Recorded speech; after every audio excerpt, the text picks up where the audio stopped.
여기 통영 바다를 마주한 한 게스트하우스가 있습니다. 이름은 리브, 떠남을 뜻하는 그 이름처럼 이곳을 찾은 이들은 잠시 일상을 떠나기 위해 도착했습니다. 그리고 그중 가장 특별한 방, 204호. 그 방에 머무는 여자들은 모두 특별한 사연을 지닌 사람들이었습니다. 이혼 후 떠난 첫 여행을 온 그녀도, 호스피스 병동을 나와 혼자 조용히 삶을 갈무리하였던 그녀도, 심각한 질병으로 머리를 감지 못하고 요양차 온 그녀도, 결혼을 앞두고 도망친 신부인 그녀도, 그리고 아이를 기다리던 한 엄마까지도. 매주 204호엔 한 명의 여자가 찾아왔고 떠났습니다. 그들과 아무 말 없이 커피를 나눴던 남자, 최재욱. 그는 원래 소설가였지만 이제는 사람을 기록하는 사람이 되었습니다. 당신이 잊고 있던 이야기, 말하지 못했던 기억, 그 모든 것이 이곳에 남아 있습니다. 204호의 여자들 48개의 계절. 그리고 나, 지금 5번째 이야기를 시작합니다.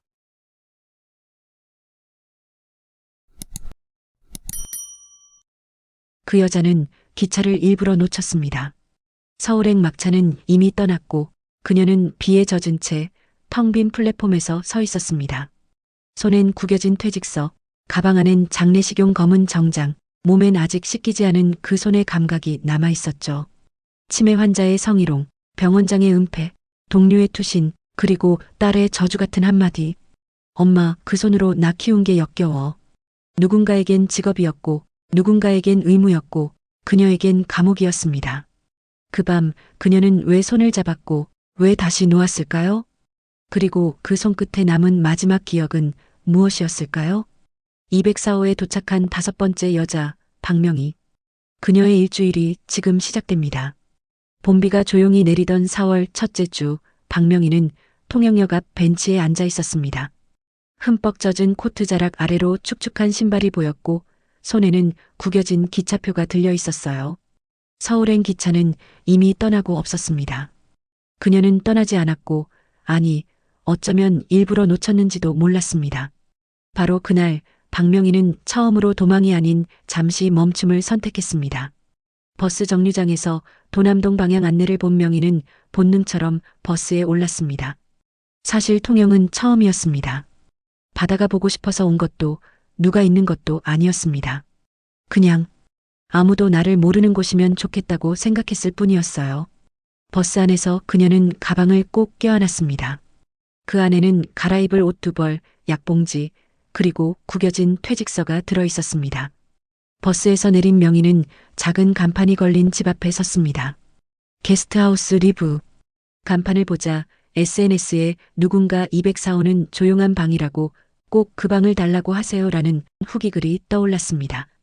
작은 문을 열고 들어서자 40살쯤 되어 보이는 남자가 말없이 수건을 내밀었습니다.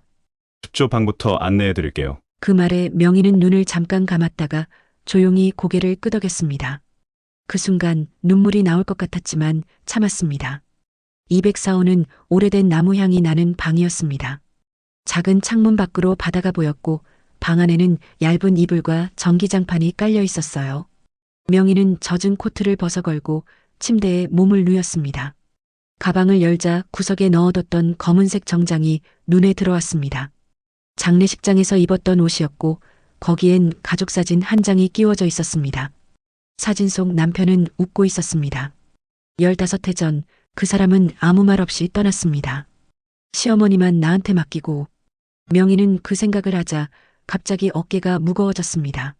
나는 가족도 보호자도 아무것도 아니었어. 그녀는 속으로 그렇게 말하고는 몸을 둥글게 말아 이불 속으로 들어갔습니다. 조용한 204호의 첫날 밤 그녀는 꿈도 꾸지 못했습니다. 다음 날 아침 박명희는 창가에 앉아 통영 바다를 바라봤습니다.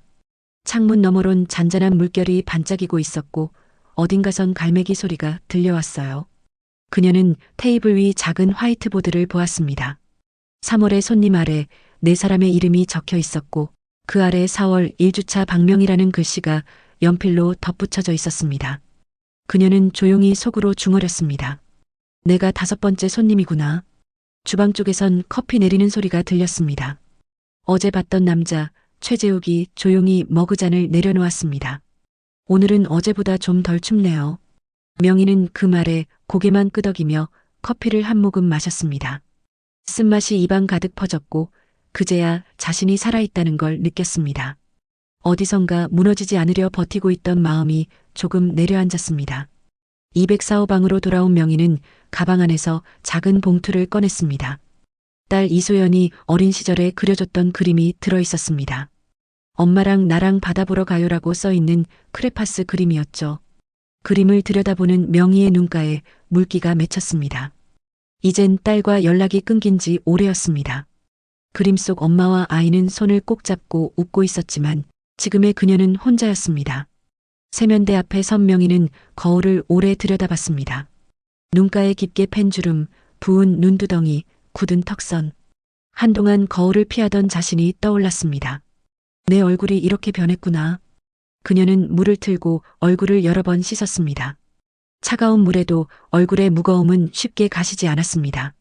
그녀는 한참 동안 수건을 들고 거울 앞에 그대로 서 있었습니다.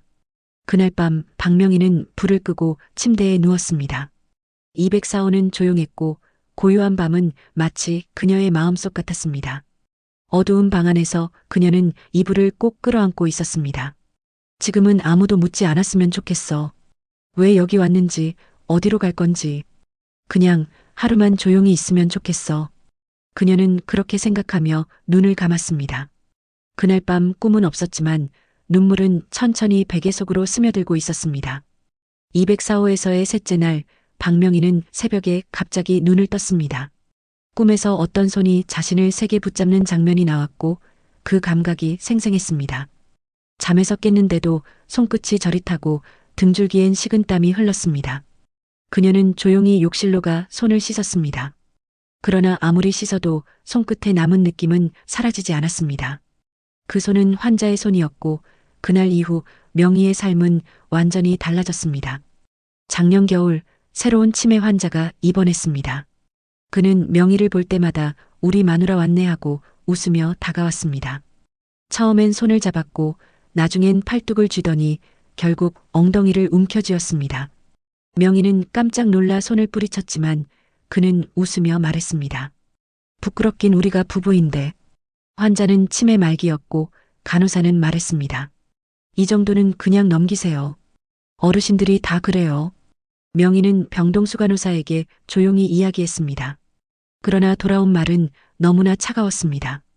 치매 환자 상대하다 보면 다 그런 일이 생겨요. 명희 씨가 좀 참아줘요. 다들 그렇게 일해요. 병원장은 눈길도 주지 않고 말했습니다. 괜한 일 만들지 마세요. 괜찮은 분이잖아요. 그 말에 명희는 아무 말도 하지 못하고 고개만 숙였습니다. 그날 이후 환자의 방에 들어갈 때마다 손이 떨렸습니다. 밤에 잠드는 것도 힘들어졌습니다. 환자의 얼굴이 자꾸 떠올랐고 그 손이 다시 다가오는 꿈을 계속 꿨습니다. 매번 소스라치게 깼고 손을 씻고 또 씻었습니다. 그런 날이 한 달 넘게 이어졌고 어느 날엔 구토까지 했습니다. 음식을 제대로 먹을 수 없어 살도 빠졌고 사람들 앞에서는 아무 일도 없는 척 웃었지만 속에서는 계속 울고 있었습니다. 그녀는 그 일을 딸에게 말하고 싶었지만 전화는 걸지 못했습니다. 한 번만이라도 따뜻한 말 한마디를 듣고 싶었지만 딸은 이미 예전부터 연락을 피하고 있었습니다. 명희는 딸이 어릴 적 그려준 그림을 꺼내 들었습니다. 엄마랑 바다 보러 가요. 그 문장이 가슴을 찔렀습니다. 그림 속 딸은 엄마 손을 꼭 잡고 있었지만 지금의 딸은 그 손을 다시 잡아주지 않았습니다. 그 사건이 있고 몇 주 뒤 박명희는 슬픈 소식을 들었습니다. 같이 일하던 후배 간병인 고동희가 병원 옥상에서 뛰어내렸다는 이야기였습니다. 고동희는 28살 항상 명희를 선생님이라 부르며 따랐던 아이였습니다. 책상 서랍에서 유서가 나왔습니다. 저는 밤마다 그 손이 꿈에 나와요. 너무 무서워요. 명희는 가슴이 무너지는 느낌이었습니다. 자신이 겪었던 일이 동희에게도 있었던 겁니다. 며칠 뒤 명희는 야간 근무 중이었습니다. 지치고 졸린 상태에서 환자의 경보기가 울렸고 그녀는 잠깐 눈을 붙였다는 사실조차 몰랐습니다. 눈을 떴을 땐 환자는 숨을 쉬지 않고 있었습니다. 그날 병원엔 별다른 말이 없었습니다. 원래 상태가 안 좋았으니까요. 그 말이 명희의 가슴을 더 아프게 했습니다. 내가 조금만 빨리 일어났다면 죄책감이 시작됐습니다. 며칠 뒤 병원장이 명희를 불렀습니다. 명희 씨, 힘들면 정리해요. 퇴직금은 맞춰줄 테니까. 저 아직 일은 할 수 있습니다. 솔직히 명희 씨도 편해지고 싶잖아요. 조용히 나가면 서로 좋죠? 그 말은 사실상 경고였습니다. 입 닫고 그만두면 퇴직금, 말하면 뒤탈. 명희는 말없이 고개를 끄덕였습니다.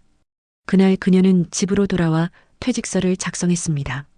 딸에게 전화할까 말까 망설이다 결국 눌렀습니다. 벨이 2번 울리고 딸의 목소리가 들렸습니다. 뭐야? 소연아, 엄마야. 그냥 내 목소리 듣고 싶어서. 엄마, 제발 그 일 그만해. 엄마 손으로 나 키운 거 요즘은 창피해. 그 손으로 뭘 만졌는지 알면 진짜 토할 것 같아. 뚝, 전화가 끊겼습니다. 명희는 핸드폰을 내려놓고 울지도 않았습니다. 그저 아주 오랫동안 가만히 앉아 있었습니다. 그날 밤 명희는 서울역에 섰습니다. 기차 시간표를 바라보다 플랫폼 쪽으로 천천히 걸어갔습니다.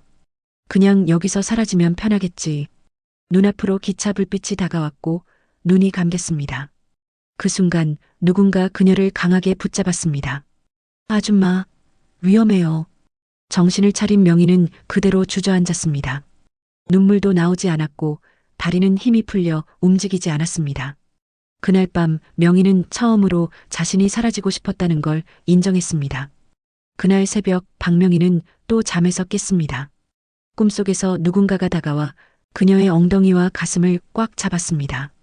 눈을 떴지만 그 느낌은 그대로 남아 있었고 그녀는 숨을 헐떡이며 자리에서 일어났습니다. 이불을 젖히고 조용히 욕실로 갔습니다. 손을 씻고 또 씻었습니다. 손등이 빨갛게 부어오를 때까지도 그 손길은 지워지지 않았습니다.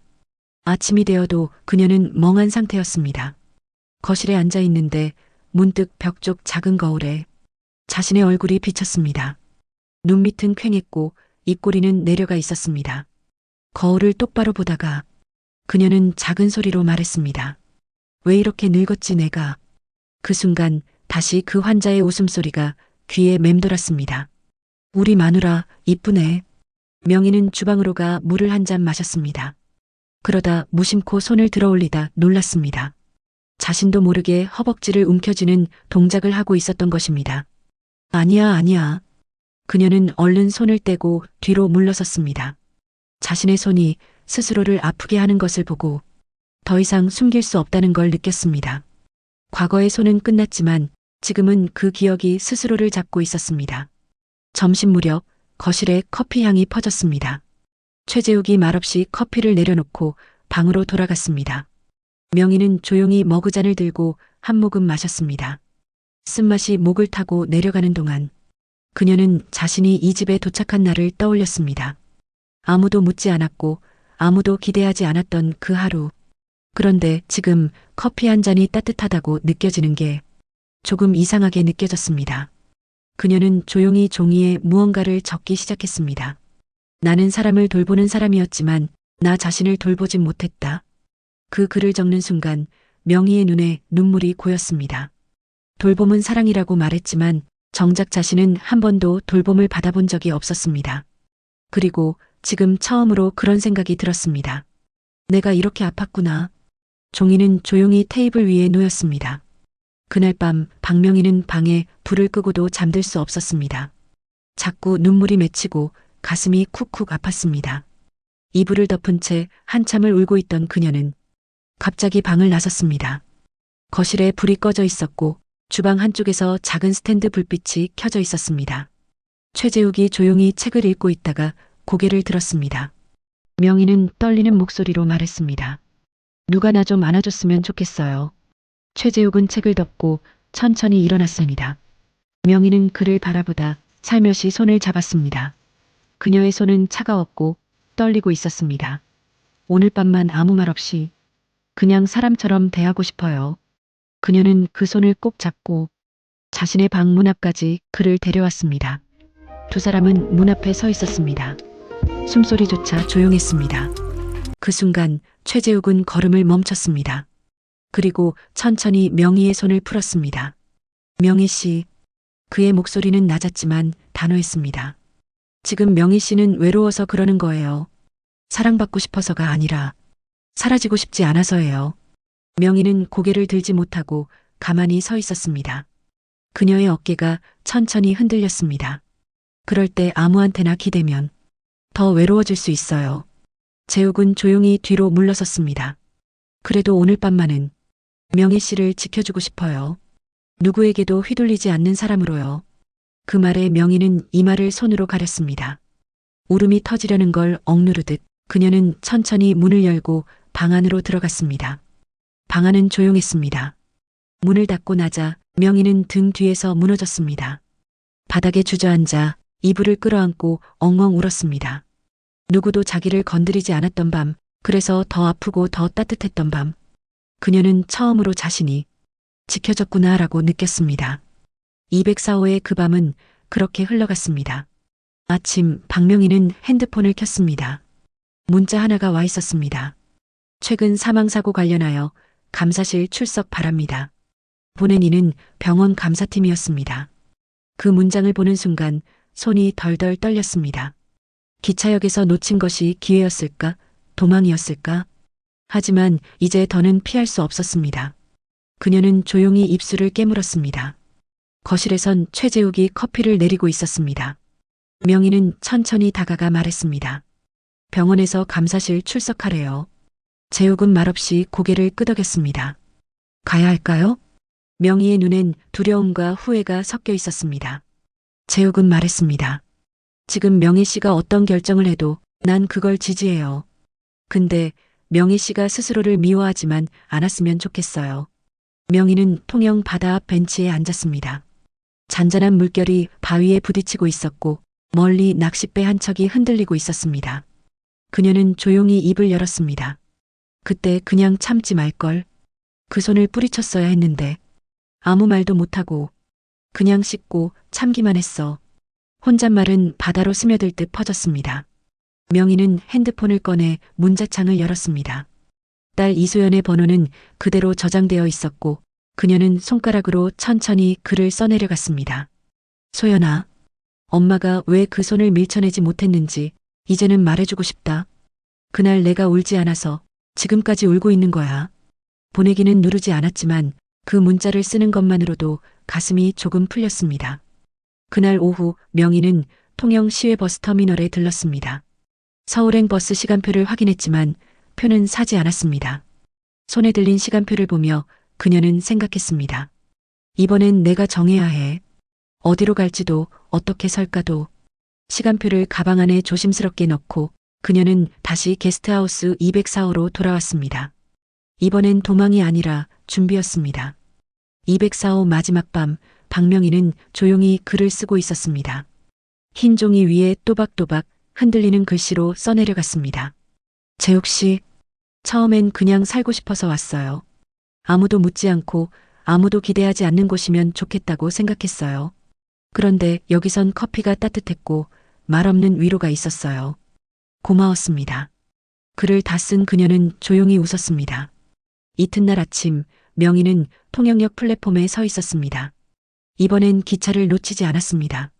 표에는 여수행이라 적혀 있었고 그녀는 창가 자리로 걸어가 앉았습니다. 기차가 출발하기 전 핸드폰을 열었습니다. 딸에게 마지막 문자를 보내려던 손가락이 멈췄습니다. 그러다 짧게 썼습니다. 이 손으로 다시 살아보려 해. 언젠가 이해하게 되면 그땐 커피 한 잔 해줄래? 기차가 천천히 움직이기 시작했습니다. 창밖으로 통영 바다가 스쳐 지나가고 멀리 204호 게스트하우스 지붕이 살짝 보였습니다. 명희는 작게 속삭였습니다. 이번엔 놓치지 않았어. 그 말엔 후회도 두려움도 없었습니다. 처음으로 자신이 삶을 선택했다는 생각에 가슴이 아주 조금 따뜻해졌습니다. 게스트하우스 리브, 커피 향이 다시 퍼졌습니다. 최재욱은 테이블 위에 놓인 편지를 펼쳐 읽었습니다. 편지의 마지막 줄엔 이렇게 적혀 있었습니다. 언젠가 돌아오게 되면 그땐 커피 말고 술 한잔 어때요? 그는 천천히 웃으며 말했다고 합니다. 그땐 내가 술 따라 드릴게요. 박명희 씨. 기차는 터널을 지나 햇살 가득한 구간에 도착했습니다. 빛이 창문을 통해 들어오고 명희의 얼굴이 환히 드러났습니다. 처음 이곳에 올 때 그녀는 울고 있었지만 이제는 조용히 눈을 감고 미소를 짓고 있었습니다. 누구의 손도 닿지 않았고 누구의 말도 들리지 않았지만 그녀는 확실히 느꼈습니다. 지금은 내가 나를 안아주는 중이야. 그녀는 끝내 아무 말 없이 기차에 올랐습니다. 도망은 아니었지만 돌아간 것도 아니었습니다. 병원도 환자도 딸도 그리고 그 밤 문 앞에 섰던 남자의 숨소리도 뒤에 두고 그녀는 자기 이름이 적히지 않은 좌석에 앉았습니다. 눈물은 말라 있었고 손등의 상처도 아물지 않았지만 단 하나 지켜졌다는 기억만큼은 남아 있었습니다. 그 손을 잡지 않았기에 그녀는 이제 자신의 손으로 자신을 안을 수 있게 되었고 그 손을 놓아주었기에 그녀는 처음으로 자기 인생을 붙잡게 되었습니다. 기차는 출발했고 다시는 묻지 않는 도시를 향해 달려갔습니다. 그리고 그녀의 이름이 적힌 기록은 지금 이 순간 204호 그 조용한 방에 남아 있습니다. 이 이야기는 여기까지입니다. 여러분 어떠셨나요? 당신의 의견을 댓글로 남겨주세요. 구독, 좋아요, 알림 설정은 이 채널을 운영하는데 큰 힘이 된답니다. 꾹 눌러주세요. 감사합니다.